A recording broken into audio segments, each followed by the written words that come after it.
Registering and setting up the Zelle app is a simple process that allows you to send and receive money with ease. Here's a step-by-step guide to get started. Download the Zelle app. Visit the App Store or Google Play Store and download the Zelle app. Launch the app. Once the app is downloaded and installed, open it on your mobile device. Select your bank. Zelle is typically integrated with major banks and financial institutions. Choose your bank from the list provided. Sign in or register. If you're an existing online banking customer with the selected bank, sign in using your online banking credentials. If not, you will need to register for online banking with your bank before proceeding. Verify your identity. Follow the prompts to verify your identity and link your mobile number or email address to your bank account. Set up Zelle. Once your identity is verified, you'll be prompted to set up your Zelle profile. This includes providing personal information such as your name and contact details. Accept terms and conditions. Review and accept the terms and conditions of using Zelle.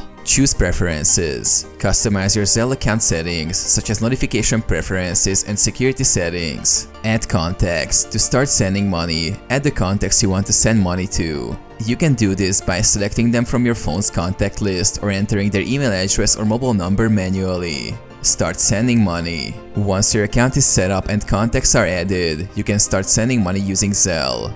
Simply select the recipient, enter the amount, and confirm the transaction.